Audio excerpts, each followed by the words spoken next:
नमस्कार and welcome back to my YouTube channel back from the jaws of danger. दोस्तों, आज बहुत interesting एक स्टोरी आपको बताऊंगा। इसमें कुछ ऐसे लोग हैं जो मेरे फ्रेंड्स थे। मैं उनका नाम जो है खुल के नहीं रखूँगा क्योंकि ये जंगल की कहानी है। और अपने ही यूपी में बहराइच और नेपाल बॉर्डर पे हमारा एक फ्रेंड था जिसका बहुत सुंदर फार्म हाउस था, जिसको उनके फादर ग्रैंडफादर हंटिंग के टाइम पे यूज़ करते थे। और बहुत घना जंगल, रात बेरात आए दिन टाइगर्स और लेपर्ड्स की रोरिंग आती रहती थी। तो ऐसे ही एक किस्सा मैं आपको बता रहा हूँ, बड़ा इंटरेस्टिंग है, ध्यान से सुनिएगा। कि 3-4 दोस्तों ने प्लान किया कि हम लोग फार्म हाउस जाएंगे। उनके यहाँ पूरा उनका जो खानसामा था, माली था, सब रहते थे। बट जंगल जैसे जैसे घने जंगल तो दिखा दीजिए ऊपर, ऐसा घना जंगल, इससे भी घना जंगल था। ये दिखा दीजिए, ये पूरा जंगल, हम जिस जंगल में खड़े हैं देखिए कितना घना जंगल है और बड़े बड़े पेड़ है। वहाँ भी इसी तरह के बड़े बड़े पेड़ थे। और तो प्लान हुआ और उसमें जो मेन कैरेक्टर में हैं वो 2 कैरेक्टर्स हैं।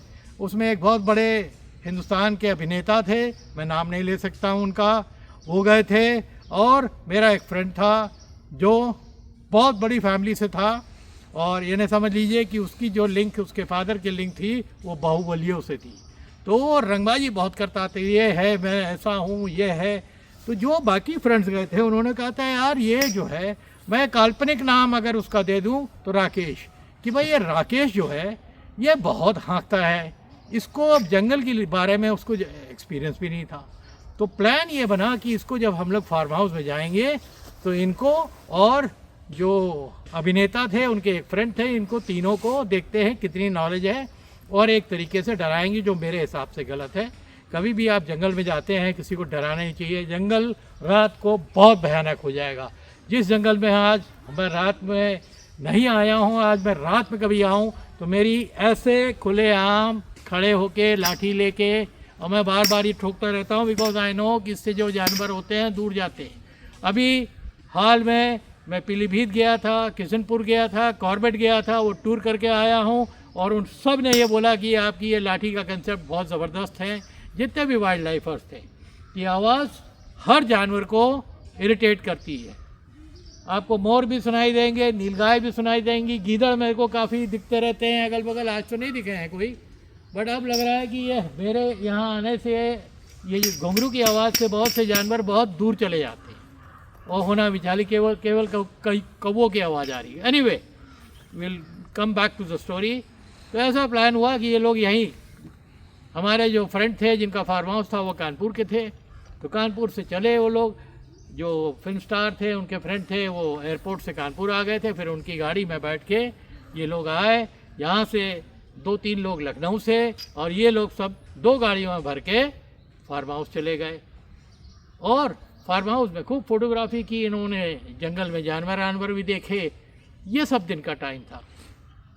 पर ये दोनों जो फिल्म स्टार थे और वो जो राकेश, मैंने जो नाम बताया, जो काल्पनिक नाम है, इसको मालूम नहीं था कि इन लोगों ने लखनऊ और कानपुर की जो पार्टी गई थी फार्म हाउस में, इन्होंने इनको डराने के लिए कुछ प्लान किया। मैं कभी इस चीज़ को बहुत ज़्यादा तवज्जो नहीं देता हूँ कि रात में जंगल में किसी को डराना चाहिए। तो प्लान क्या था किसी को भी नहीं मालूम था, इन तीनों को तो कतई नहीं मालूम था। बट वहाँ के जो स्टाफ था उनको समझा दिया गया था कि ऐसा ऐसा हम लोग बोलेंगे, आप लोग आइएगा, इस तरह की आवाज़ निकालिएगा। और फिर आगे की बात अब मैं सुनाता हूँ कि पहले दिन तो कुछ नहीं हुआ, सब नॉर्मल रहा, खूब बात हुई, जंगल की बात हुई। जो अभिनेता थे वो शिकार के भी शौकीन थे, उन्होंने अपनी बात बताई। ज़्यादातर जो फिल्म स्टार्स हैं वो शिकार और जंगल जाते रहते थे। और हमारे टाइम के पुराने 60s, 70s, 80s, 90s वाले जो थे एरा था, उसमें तो बहुत, जहाँ भी शूटिंग होती थी ऐसी जगह लोग जंगल अगर देखते थे तो जाते थे। बहरहाल, coming back to the topic, second day की प्लानिंग थी कि ऐसा ऐसा होगा। सेकेंड डे लोग शाम को जब अपना नाश्ता चाय ख़त्म करके बाहर वरांडे में बैठे हुए थे, तो वो जो खानसामा था और एक उनका स्टाफ था फार्म हाउस का, उसने आके बोला कि साहब यहाँ एक बड़ा निराला जानवर है जिसको हम टीम बोलते हैं। तो सबने कहा कि भाई टीम क्या, क्योंकि ये फिक्स था। जो लोग जानते थे कि ये प्लान है वो भी बिल्कुल सरप्राइज होकर बात कर रहे थे जानबूझ के कि कहीं इन लोग को शक ना हो कि भाई टीम क्या होता है और दिखने में कैसा होता है। इन्होंने पूछा, बोला दिखने में टाइगर और लकड़बग्घे को जैसा आप मिला दीजिए, वो कभी अगर चेहरा देखें तो टाइगर जैसा बड़ा और लकड़बग्घे जैसा शरीर है, और वो बहुत खतरनाक माना जाता है कि क्योंकि वो मिक्स ब्रीड है उसमें सुनते हैं, और इसी एरिया में वो टीम मिलता है, बाकी किसी एरिया में मिलता भी नहीं है। और उसके हाथ से कई हादसे भी हुए हैं, लोगों ने उनको देखा है तो बेहोश होके गिर गए हैं। तो इन्होंने कहा ये इतना डर गए तीनों कि बाहर बरामदे में बैठ के बात हो रही थी, इन्होंने कहा कि भैया कमरे के अंदर चलिए, हम लोग को अगर यहाँ पर ऐसा कोई जानवर है कभी सुना तो नहीं है, ना किसी को फ़ोटो कभी दिखाई गई है, पर वो डर ऐसा बैठ गया कि ये कौन सा ऐसा जानवर है। तो ये लोग सब अंदर गए। अंदर फिर जो बात एक दिन पहले इतनी टॉपिक की जंगल की हो रही थी, शिकार की हो रही थी, सब खत्म हो गई। अंदर ये डरे हुए लोग एक ही कमरे में थे तीनों, और बाकी जो लखनऊ के लोग गए थे और जो कानपुर से जिनका फार्म हाउस था, ये लोग एक सेकंड कमरे में थे। तो 2-3 कमरे थे, एक कमरा बंद था जिसमें भी इनकी फैमिली वाले आते होंगे, जिनका वो फार्म हाउस था, उनके लिए वो लॉक था, और बाकी स्टाफ था, पीछे उनका सर्वेंट क्वार्टर था। तो इससे ये लोग इतने डरे हुए थे कि 8 साढ़े 8 बजे इन्होंने खाना खा लिया, और एकदम से इन्हीं के कमरे के सामने एक अजीब सी आवाज़ हुई, जैसे स्क्रैचिंग नहीं होती है, पेड़ के अंदर कोई बहुत तगड़ी तगड़ी स्क्रैचिंग करे, और एक अजीब सी आवाज़, जो आवाज़ इन्होंने कभी सुनी नहीं थी। ना वो आवाज़ टाइगर की थी, ना वो लाफिंग हाइना की थी, वो बिल्कुल ऐसी एक अलग टाइप की आवाज़ उन्होंने निकाली कि ये लोग अपने कमरे में सहम गए। और दूसरे कमरे में ये लोग जो है मुंह अपना बंद करके हंस रहे हैं, क्योंकि इनका प्लान था। और मैं बार बार बोलता हूं कि इस तरह कभी भी जंगल में नहीं करना चाहिए, ये बहुत शॉकिंग चीज़ होती है, और लोगों की डेथ्स भी हुई हैं इसमें डर के मारे। जंगल जंगली है, इसको कभी भी नॉर्मली आप आराम से एट ईज नहीं ले सकते। आज मैं खड़ा हुआ हूँ, मैं ऐसी जगह चूज़ करता हूँ कि चाहे कितना भी घना जंगल हो, मेरे को कुछ स्पेस हमेशा ओपन मिले, ताकि कोई अटैक हो तो मेरे पास स्प्रे रहता है, ये लाठी है, और भी चीज़ें मैं रखता हूँ, बट मैं वो आपको बता नहीं सकता हूँ। एनीवे, तो हुआ ये कि ये लोग डर गए। अब रात में एक बाथरूम जो इनके कमरे से सटा हुआ था, उसका जो बाथरूम था बाहर बरामदे से निकाल के जाना था। जो भी जाता था वो एक दिन पहले सब वहीं से गए थे, क्योंकि बरामदे से थोड़ा बाहर निकलते थे और वो बाथरूम बने हुए थे। तो रात में डर के मारे ये उस दिन तीनों बाथरूम नहीं गए, और दूसरे कमरे में जो प्लानिंग बनी थी, जिन्होंने प्लान किया था, वो हंस रहे थे, बट बता नहीं सकते थे, बता देंगे तो बुरा हो जाएगा बहुत। दूसरे दिन का वेट कर रहे थे। अर्ली मॉर्निंग इन्होंने दरवाज़ा खटखटाया, आके जैसी रोशनी आई तो ये वरांडे में निकले। वरांडे से आके इन लोग का कमरा, जो ये लोग सो रहे थे, ये लोग बिल्कुल निकले, ऐसा प्रिटेंड कर रहे हैं जैसे सरप्राइज है। क्या हुआ? कह रहे हैं कि तुमने क्या आवाज़ तुम लोग को सुनाई दी? बोले नहीं, हम लोग तो सो रहे थे, हम लोग कोई आवाज़ सुनाई नहीं दी। कि हमें एक बहुत अजीब सी आवाज़ हुई, जैसे कोई स्क्रैच कर रहा है, और बड़ी अजीब थी आवाज़, ना तो टाइगर की आवाज़ ना हाइने की आवाज़।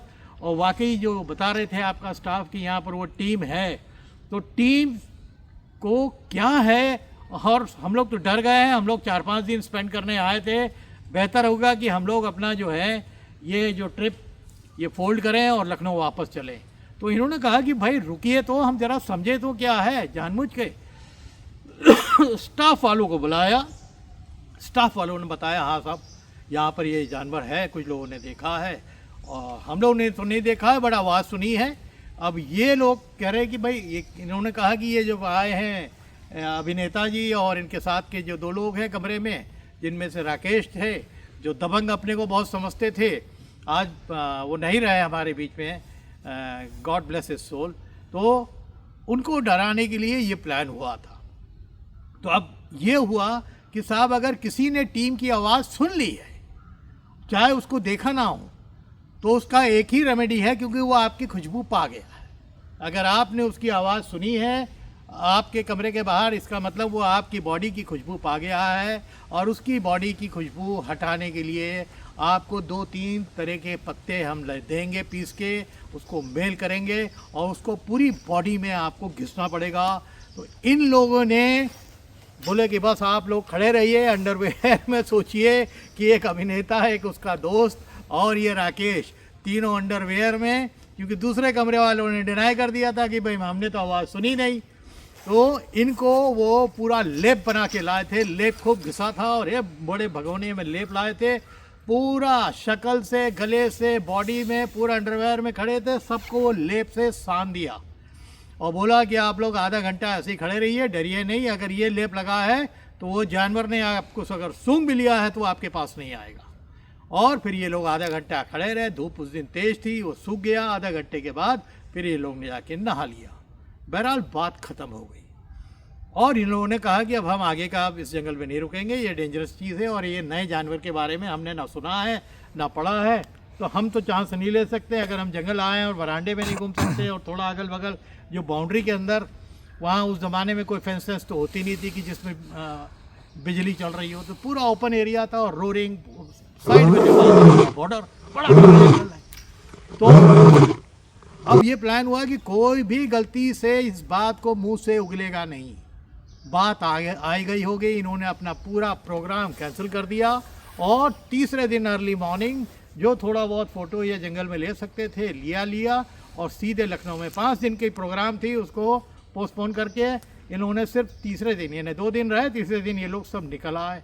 और जो राकेश था, जो बोलता था कि मैं माफियाज हैं हमारे रिश्तेदार और बहुत दबंग टाइप का लड़का था, उसकी हालत सबसे ज़्यादा ख़राब हो गई थी।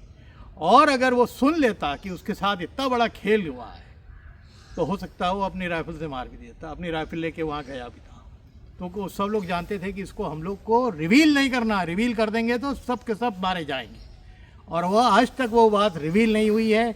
जिन लोगों को इस प्लान के बारे में मालूम था, जिनमें से मैं एक हूँ, मेरे को ये प्लान के बारे में मालूम था। और तीसरे दिन वो अभिनेता साहब, उनका फ्रेंड और ये राकेश जो काल्पनिक नाम दिया है, जो हमारा फ्रेंड आज नहीं रहा, ये लोग सबसे पहले वहाँ से निकल गए, बोले अब हम यहाँ नहीं आएंगे। तो जितना उनकी दबंगई थी जंगल की वो ख़त्म हो गई। यही प्लान था कि वो बहुत हाँकता था, ऐसा हुआ, मैंने यहाँ फायर किया, ये भीड़ थी। और उस दिन अपनी बंदूक का नाम ही नहीं ले रहे थे, वो इतना डर गए थे। तो टाइगर और लेपर्ड तो आप छोड़िए, एक नया क्रिएट किया हुआ जानवर इन्होंने बनाया, क्योंकि उनको जंगल की नॉलेज नहीं थी। वो उस पर यकीन कर गए और यकीन करने के बाद वो थर्ड डे निकल के चले आए। बाद में आज शायद मैं ये किस्सा आपको 80s का बता रहा हूँ, आज कितने साल हो गए, 45 साल हो गए हैं। जिन लोगों को ये बात मालूम है, इसके अलावा कोई नहीं जानता है कि क्या है। ना तो अभिनेता आज भी एक बहुत बड़े सुपरस्टार हैं, ना वो जानते हैं, ना उनके मित्र जानते हैं, ना हमारे जो राकेश जी थे जो स्वर्ग सुधार गए हैं। आज तो खैर जिनका फार्म हाउस था वो भी हमारे बीच में नहीं है, भगवान उनकी आत्मा को भी शांति दे, क्योंकि बहुत पुरानी बात है। बट मेरे हिसाब से ये बहुत ही खौफनाक किस्सा था और बहुत डरा देने वाला। जिसको जंगल की नॉलेज ना हो उसको एकदम से जंगल के लोग अगर ये फीड कर दें कि इस तरह का नया जानवर है और वो टाइगर और लेपर्ड से भी डेंजरस है, तो वो नेचुरल है कि वो डर जाएंगे। बट ये एक मजाक था। अगर ये एक मजाक था तो ये बहुत घिनौना मजाक था मेरे हिसाब से, क्योंकि उसमें लोगों की तबीयत भी ख़राब हो सकती है।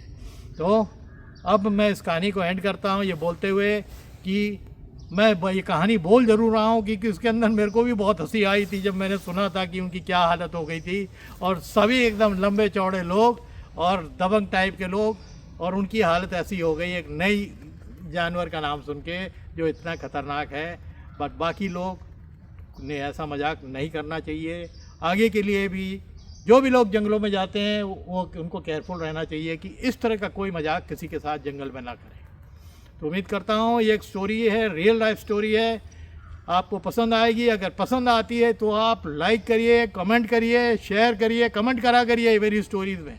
आप देखते हैं मेरी इतनी स्टोरीज़ हैं, मेरे को अपनी ही कैंप लाइफ की इतनी स्टोरी मालूम है कि मेरे को बुक से ज़्यादा चीज़ लेने की ज़रूरत नहीं होती। इवन मेरे शॉर्ट्स आप देखते हैं कि मैं कितनी चीज़ें अलग देता हूँ, इतनी वेरिएशन की देता हूँ, क्योंकि मेरे को वो तजुर्बा है। मेरे फादर के साथ मैं जंगलों में रहा, आज मैं जंगलों में आके वीडियो बनाता हूँ, जंगलों में घूमता हूँ, तो मेरे को जंगल में आके एक अलग दुनिया नज़र आती है हमेशा से, बचपन से आज तक। उम्मीद करता हूँ इस स्टोरी को आप अपना प्यार देंगे, इसको शेयर करिए और शेयर करके हमें कमेंट करिए। Thank you.